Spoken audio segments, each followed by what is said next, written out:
Bienvenidos al podcast de la Sociedad Colombiana de Arquitectos Regional Bogotá y Cundinamarca, dentro del marco de la edición número 20 del Anual de Estudiantes de Arquitectura.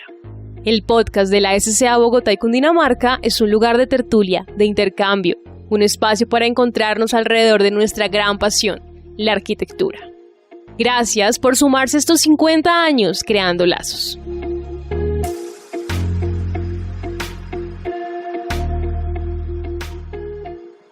Bienvenidos al podcast de la Sociedad Colombiana de Arquitectos Regional Bogotá y Cundinamarca. En este segundo episodio de esta serie está con nosotros el arquitecto Edgar José Camacho de la Facultad de Arquitectura de la Universidad Piloto de Colombia. Bienvenido, arquitecto Edgar. Y gracias, muy amables nuevamente, y les reitero pues el gusto y el honor de estar con ustedes, muy gentiles, a nombre mío, del programa y de la Universidad Piloto. La historia de la Universidad Piloto la conozco en parte y es muy interesante. ¿Qué historia nos puede relatar pues acerca de eso? Gracias, cumplimos 58 años de existencia de la universidad y el programa de arquitectura, porque fue un programa fundador, ¿no? Un programa con una historia pues como la tiene toda entidad indudablemente, y con algunas singularidades como el hecho de ser una universidad fundada por estudiantes de arquitectura, estudiantes que cursaban en otra universidad de la ciudad de Bogotá y en alguna medida pues están insatisfechos pues con el estudio de la arquitectura del momento, con el ejercicio inclusive, y no olvidemos que son los años 60, ¿no? Años de mucha actividad desde el punto de vista de los jóvenes del mundo, de muy buena parte del mundo, manifestándose ante la realidad que vivían, ante sus países, ante sus costumbres, etcétera. Y a estos jóvenes pues se encontraron con un consenso de decir, bueno, pues la universidad donde estamos estudiando no nos ha dado respuesta satisfactoria a lo que queremos hacer como arquitectos, y como estudiantes de arquitectura pues decidieron fundar una universidad que iba a ser inicialmente una universidad de arquitectura, ¿no? Y ese es el inicio de verdad muy singular.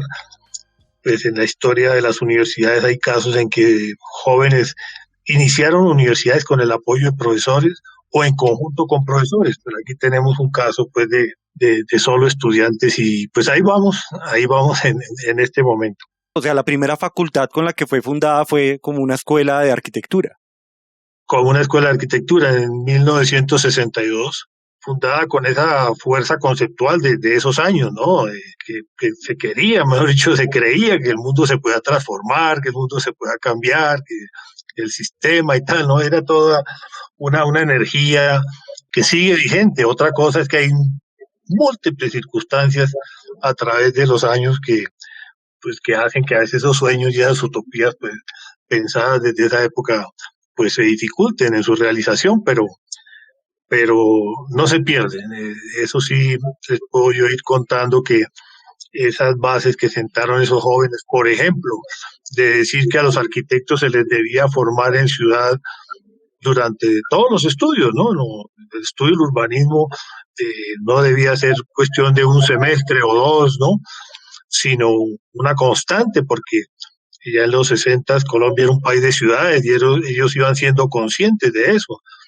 Entonces iban dejando unas marcas que todavía hoy las vivimos en nuestro programa y en nuestra facultad, ¿no? Como esa de tener 10 niveles de urbanismo al tiempo con los 10 niveles de taller o de diseño, ¿no?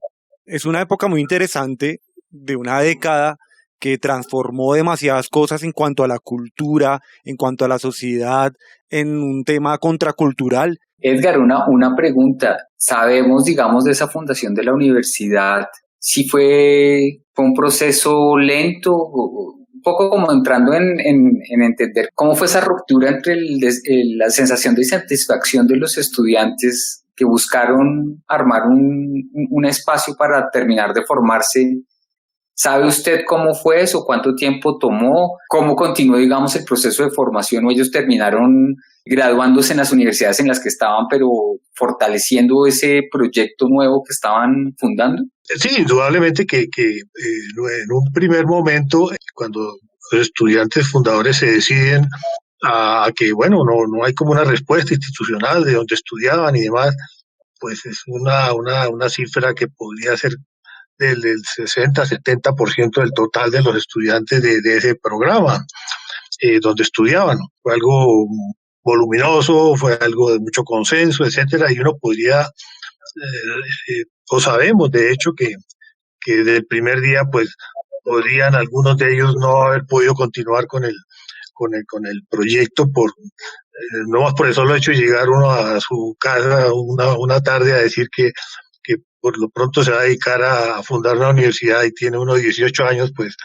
nomás ahí con la reacción familiar se pueden imaginar que pasaban muchas cosas, pero esto fueron cosas de días, no creo que casi que ni de semanas, fue algo muy rápido porque la convicción era muy grande, eso llama muchísimo la atención, ¿no? Que más de 100 estudiantes están tan convencidos que siguen su insistencia, pasan las horas, no les dan respuesta y como dicen ellos, pues vinieron actos simbólicos como ir a un sitio y decir, bueno, aquí quemamos nuestros carnets de la antigua universidad y los que vamos a continuar seguimos.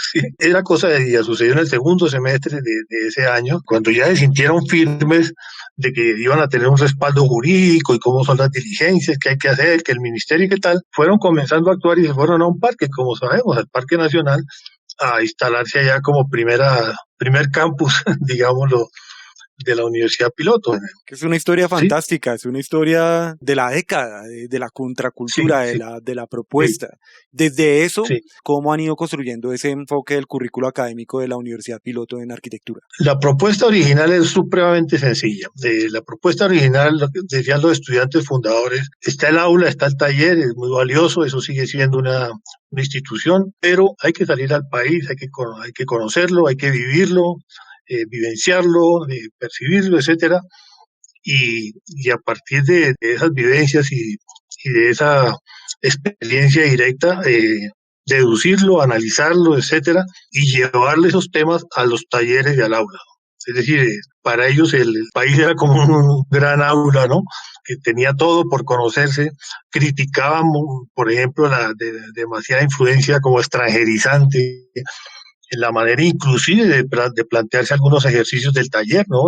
Inventando personajes, inventando lotes, inventando cosas que decían, pero el país está lleno de lotes, de comunidades, de personas a las cuales se puede atender y una vez que se va al medio real, se regresa al aula del taller con los problemas y se resuelven desde la arquitectura, como arquitectos, con ciencia, con arte, etc. Ese planteamiento, con el paso de los años, digamos, unidades de la universidad especializadas en educación le han interpretado el enfoque y en sus rasgos más grandes sería lo que corresponde a esa época un enfoque sociocrítico, ¿no? Un enfoque según el cual pues se aprende de la realidad, se conoce la realidad, se conoce críticamente la realidad y a partir de ello se resuelve tanto las aspiraciones como los problemas. También dentro de ese enfoque sociocrítico un poco el constructivista, es decir, que no hay que esperar a tener las grandes teorías listas para actuar, sino que haciendo sobre la marcha y sin temor a la utopía y al sueño, se van construyendo las cosas en el día a día, ¿no? Es muy sesentista y como les digo, ha tenido esa ubicación como enfoque. Hoy día, ¿cómo lo podríamos resumir? El estudiante hay que plantearle ejercicios en lugares reales, en medios reales, de una manera sistemática, ¿no? Para que esté en contacto con la ciudad, para que esté en contacto con el medio rural, de ahí deduzca unos temas a resolver desde la arquitectura y le sirve ese contacto para irse formando unos criterios de cómo es nuestra realidad de país y de mundo y verlos con sentido crítico y regresar a hacer arquitectura, y por encima de todo a diseñar bien, a construir bien, a relacionar cada vez más la arquitectura con su entorno, ¿no? Urbano o en el medio rural o en el medio silvestre, donde sea. Esa, digamos, es un poco el resumen de nuestra cotidianidad hoy en día. Obviamente, con el paso de los años, es un país que es más difícil de conocer, es un país que de los 60 para acá fue aumentando en su complejidad, en algunas problemáticas llevadas a extremo, en unos problemas territoriales muy sensibles, muchos años sin ley orgánica territorial, por ejemplo, ¿no? Para una universidad que tenía vocación urbana, pues eso era frustrante, en fin, dificultoso, pero en medio de todo se logra que no se pierda de vista que cualquier ejercicio académico debe contactar la realidad, y eso sirve tanto para razones de formación de la persona, del estudiante, como para su aspecto profesional.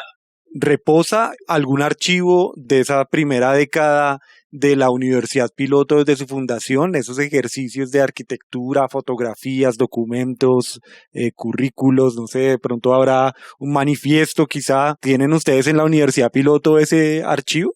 Hay de todo eso un poquito, algo concentrado, algo disperso también en los actores, ¿no? La tradición, digamos, de las primeras décadas fue muy de comunicación oral, digámoslo así, ¿no?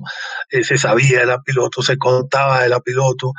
Por ese énfasis urbano, pues comienzan a años 60 y 70, todavía no hay especializaciones o maestrías en urbanismo o en planeación en el país. Algunos arquitectos las hacen en otros países, pero en el caso de la Piloto, pues, egresados con esos 10 semestres de urbanismo iban perfectamente a oficinas de planeación municipal, etcétera, de sus lugares de origen, y eso fue creando como un conocimiento, pero muy transmitido casi que en el voz a voz, ¿no? Local y nacional, y se adquirió una fama, se adquirió un crédito. Pues antes de existir la acreditación había cierto crédito en ese sentido, ¿no? Porque el arquitecto piloto tiene ese plus, digámoslo así, ¿no? Ante otras características de otras formaciones.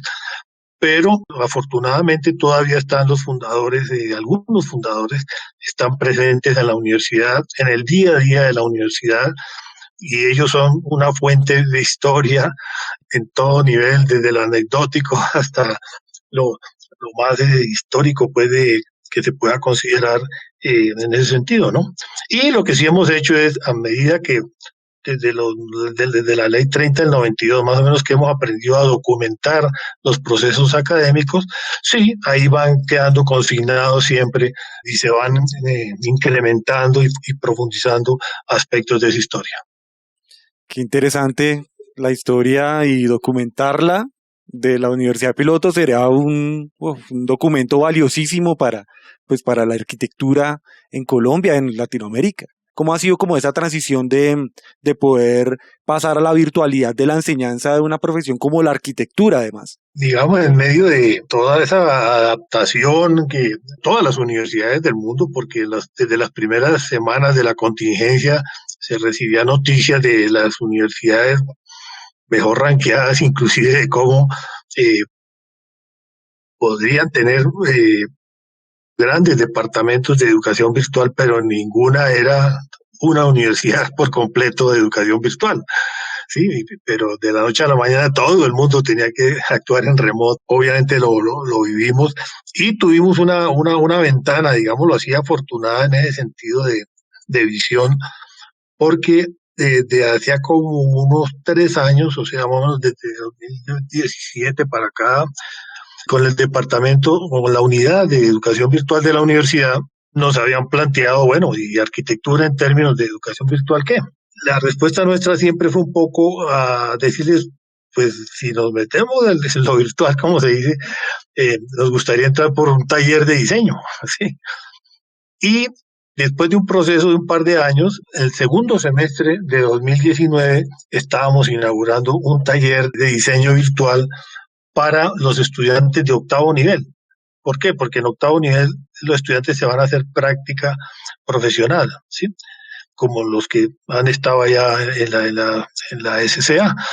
Y entonces nosotros nunca hemos querido suspender la línea de taller, así se haga práctica. Entonces nos parecía que lo que antes hacían en el periodo de vacaciones de una manera muy compacta y muy rápida, un taller de nivel 8, lo iban a hacer ahora durante la práctica, pero atendiéndolo en virtual, en sus noches o en sus fines de semana, ¿no? Como un estudiante casi que nocturno.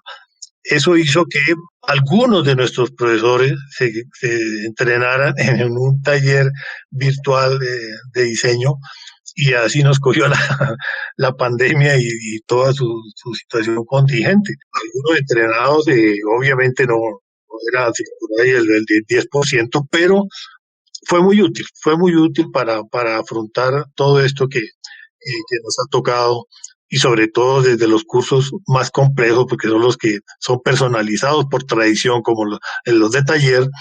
Pienso que ahí hubo algún alivio.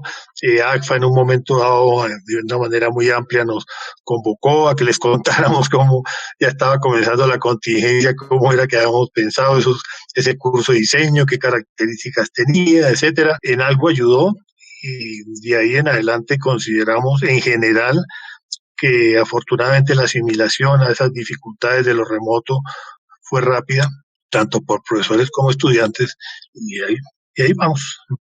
Qué bueno. Dentro de esos cambios también que está involucrado el taller, que por supuesto tiene un contacto personalizado en la formación de la arquitectura, tener un tutor ahí que está señalando la maqueta, señalando un plano, corrigiéndolo, rayando, interpretando, proponiendo.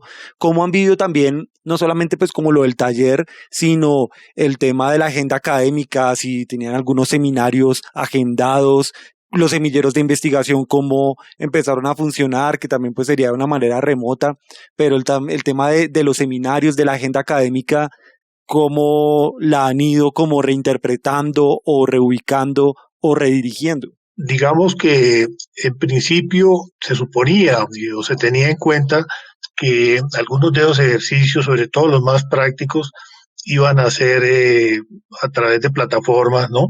Con todo el rigor y los métodos que esos ejercicios virtuales tienen diseñados desde hace varios años, en fin. Se comenzó una reacción rápida de preparar al profesorado en ese sentido.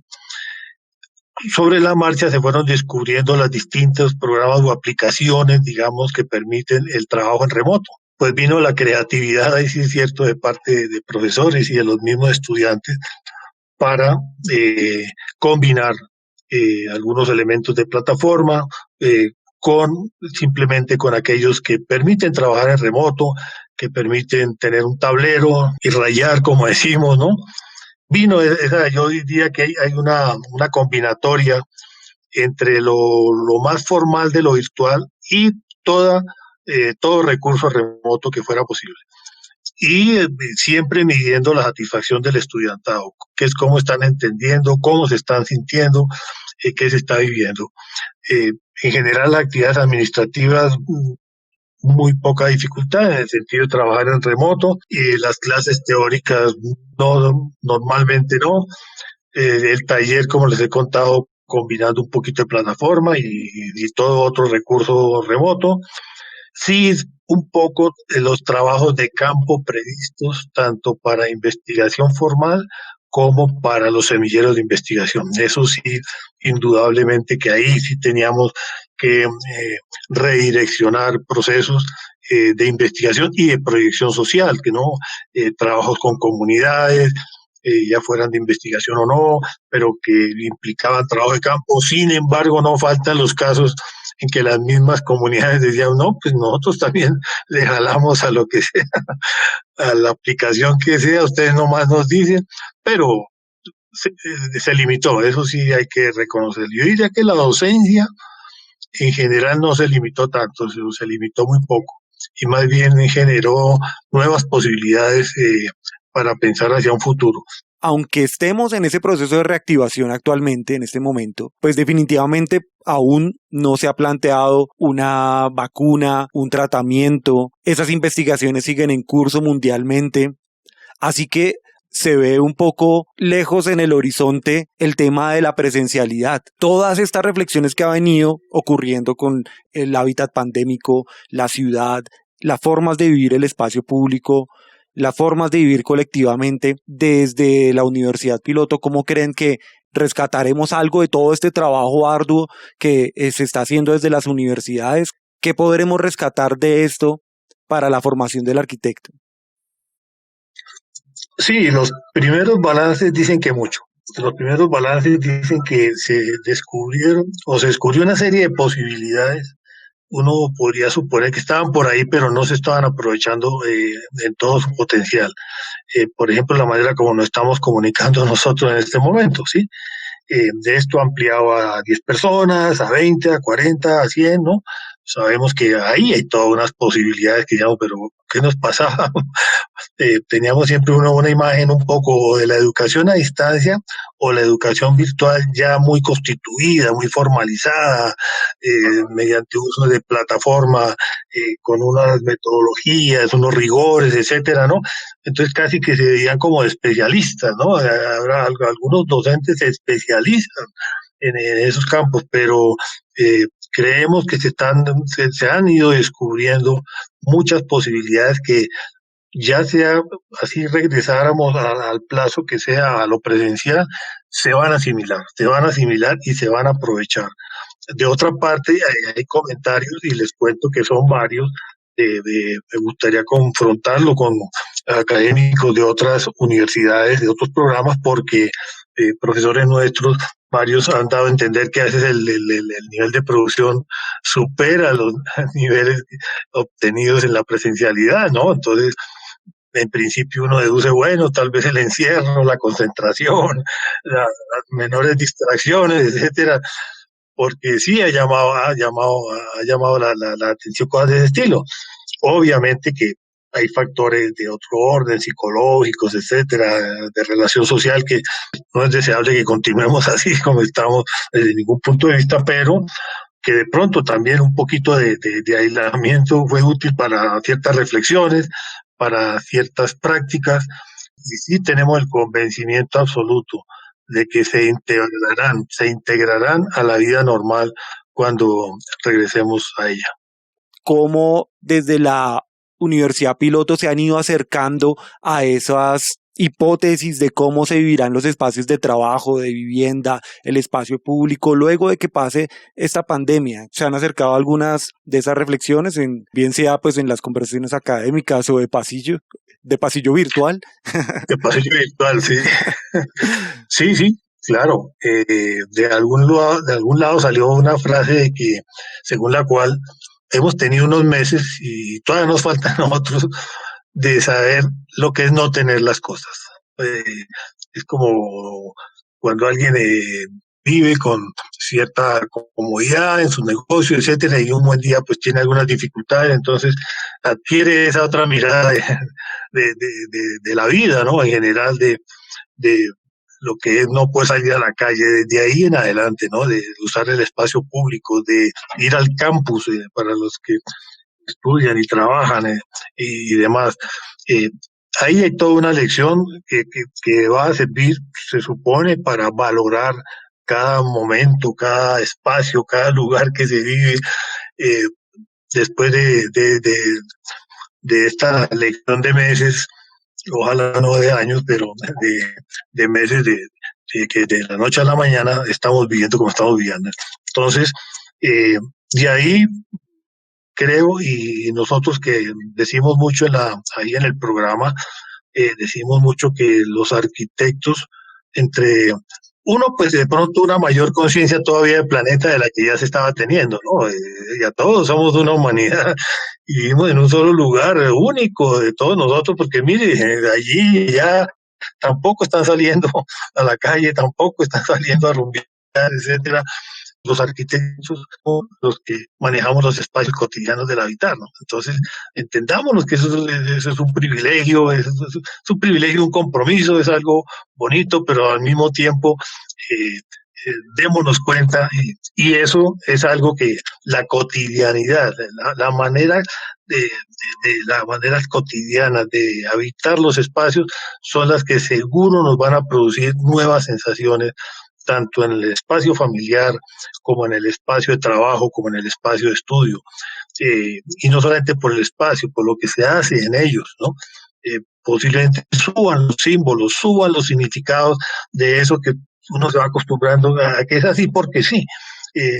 Y no ve que detrás de todo ello pues hay unos fondos psicológicos, antropológicos, sociales, etcétera. La Anual de Estudiantes 2020 plantea hoy presentar los proyectos de manera virtual a través de un video. ¿sí? Que es como se están presentando los proyectos postulantes del anual en las tesis del segundo semestre de 2019 y el primer semestre de 2020. ¿Cómo ustedes vivieron esa nueva competencia del arquitecto? Por supuesto, los arquitectos nos comunicamos a través de imágenes, de formas, es un lenguaje que es visual en su mayor parte, pero entrar ahora a convertir una tesis no impresa en un panel, sino ahora convertida en un video. ¿Cómo ustedes recibieron las tesis del año 2020? ¿Cómo las recibirán para este año? En ese sentido también hubo como un preámbulo, creo que lo hemos vivido varias facultades, y es el año anterior, el segundo semestre de 2019, con los temas de marchas que hubo en cierto momento, de manifestaciones, en la medida que fueron coincidiendo con semanas de entregas, sobre todo semanas de entregas finales, nos llevó a que teniendo en cuenta esa programación de marchas que generalmente llegaba con anticipación, pues nosotros también programar nuestras entregas, y por primera vez nos veíamos enfrentados a eso, a decirle: estudiantes, ustedes allá desde sus casas van a encontrar la manera de mostrar su producción y de contarla, de explicarla.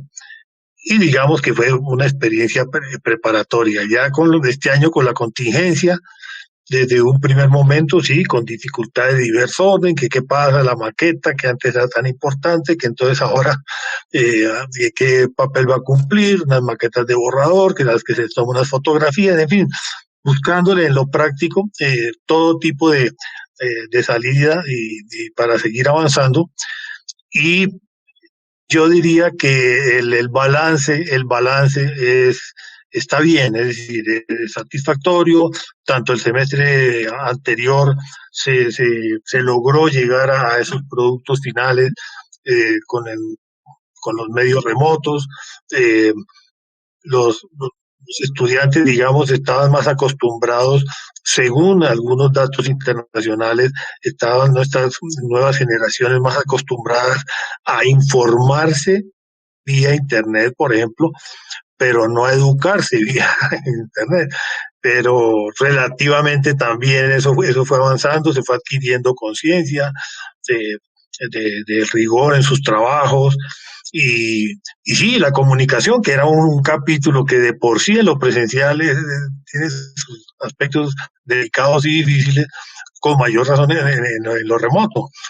Pero, insisto, los balances fueron a nivel de entregas finales positivos, y acabamos de tener así el primer corte en 100% vivido en remoto, porque el semestre pasado tuvo una etapa presencial hasta el primer corte, pero los parciales, digamos, y ahora se vivieron, y acabamos de hacer los comentarios en el programa finalizando la semana anterior, que nos llamaba la atención la baja, pues, de problemas o de dificultades que ya se nota en usar los medios remotos. Pues muchísimas gracias por estar en este espacio creado por la Sociedad Colombiana de Arquitectos Bogotá y Cundinamarca, reforzando todo la agenda que tenemos y la programación que tenemos para la anual de estudiantes del año 2020. Nuevamente, que esta interacción siempre será bienvenida entre nuestra academia y el gremio. Muy amables nuevamente y feliz día por lo pronto. Que esté muy bien y gracias. Además, muy buena la idea, muy bueno el formato que crearon para la nueva anual. Estamos todos de verdad muy sorprendidos en buena medida, pero también créanme que como metodología y como formato no le da uno sino buen futuro. El podcast de la SCA Bogotá y Cundinamarca es un lugar de tertulia, de intercambio, un espacio para encontrarnos alrededor de nuestra gran pasión, la arquitectura. Gracias por sumarse estos 50 años creando lazos.